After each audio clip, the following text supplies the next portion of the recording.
بسم اللہ الرحمن الرحیم۔ عزیز طلباء اور طالبات، آپ سب کو نبیلہ کوثر کی طرف سے السلام علیکم۔ آج کا ہمارا موضوع ہے تشبیہ اور ارکان تشبیہ۔ تشبیہ در حقیقت عربی زبان کا لفظ ہے۔ بنیادی طور پر اس کا جو معنی ہے وہ مثال دینا ہے، ٹھیک ہے۔ اس کا ذکر قرآن مجید میں بھی ہے، تشبیہ کا جو استعمال ہے وہ قرآن پاک میں بھی ہو رہا ہے۔ تو چلے سب سے پہلے دیکھتے ہیں کہ تشبیہ کیا ہے۔ تشبیہ شبہ سے ہے، جس کا لغوی معنی مماثلت ہے۔ علم بیان کی اصطلاح میں کسی مشترک صفت یا صفات کی بنا پر ایک چیز کو دوسری چیز جیسا قرار دینا تشبیہ کہلاتا ہے۔ تو تشبیہ کی بنیاد جو ہے وہ حقیقت پر ہے۔ تشبیہ کے استعمال سے کلام میں بلاغت پیدا ہوتی ہے۔ تشبیہ کا تعلق علم بیان سے ہے، ٹھیک ہے جی۔ تو اب دیکھتے ہیں کہ اس کی مثالیں کیا ہیں۔ جیسے ہے جی، پہلی مثال ہے موتیوں جیسے دانت۔ دوسرے نمبر پر ہے پنکھڑی ایک گلاب کی سی ہے، اور میرا بیٹا چاند جیسا خوبصورت ہے۔ اس میں جیسا، جیسی، جیسے وغیرہ جو ہے وہ تشبیہ کی مثالیں ہیں۔ اب دیکھتے ہیں جی ارکان تشبیہ۔ تو تشبیہ کے کتنے ارکان ہوتے ہیں؟ ارکان تشبیہ، تشبیہ کے ارکان کی تعداد جو ہے وہ 5 ہے۔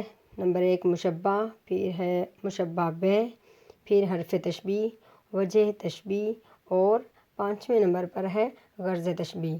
تو پہلے دیکھتے ہیں مشبہ کیا ہے۔ مشبہ ہے جی جس چیز کو دوسری چیز کے جیسا قرار دیا جائے، مشبہ کہلاتی ہے۔ اس کی مثال ہے جی، زندگی ہے یا کوئی طوفان ہے، ہم تو اس جینے کے ہاتھوں مر چلے۔ زندگی کو اس میں طوفان کے ساتھ تشبیہ دی گئی ہے۔ اس میں زندگی جو ہے وہ مشبہ ہے، ٹھیک ہے جی۔ آگے ہم دیکھیں گے مشبہ بہ۔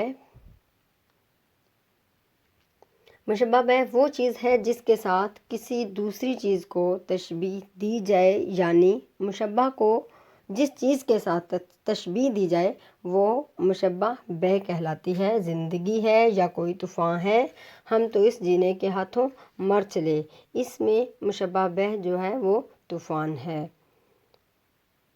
وجہ شبہ، وجہ شبہ سے مراد وہ خوبی ہے جس کی بنا پر مشبہ کو مشبہ بہ سے تشبیہ دی جاتی ہے۔ مثال دیکھیے، زندگی ہے یا کوئی طوفان ہے، ہم تو اس جینے کے ہاتھوں مر چلے۔ اس میں وجہ شبہ زندگی کے مصائب و آلام کا طوفان ہے جی۔ تو یہ ہے وجہ شبہ جس کی وجہ سے تشبیہ دی جا رہی ہے۔ اس سے آگے دیکھیں غرض تشبیہ، وہ مقصد یا غرض جس کے لیے تشبیہ دی جائے غرض تشبیہ کہلاتا ہے۔ مثال ہے زندگی ہے یا کوئی طوفان ہے، ہم تو اس جینے کے ہاتھوں مر چلے۔ غرض تشبیہ زندگی کی مشکلات ہیں، تو یاد رہے کہ اس کا تشبیہ میں ذکر نہیں ہوتا۔ اس کی آگے مثال دیکھیں مزید، جہاں میں اہل ایمان صورت خورشید جیتے ہیں، ادھر ڈوبے ادھر نکلے، ادھر ڈوبے ادھر نکلے۔ تو آگے میں نے مشبہ، مشبہ بہ، حرف تشبیہ، وجہ تشبیہ، وجہ شبہ، غرض تشبیہ، ان سب کی ایک ایک جو ہے وہ ایک ہی شعر میں نے ساری مثالیں نکال کر آپ کے سامنے رکھی ہیں، تاکہ آپ کو اس کو سمجھنے میں آسانی ہو۔ مزید اس سے آگے میں نے اور مثالیں پیش کی ہیں آپ سب کی سہولت کے لیے۔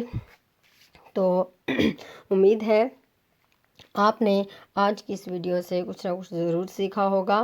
انشاءاللہ اگلی ویڈیو کے ساتھ آپ سے دوبارہ ملاقات ہوگی، ٹھیک ہے۔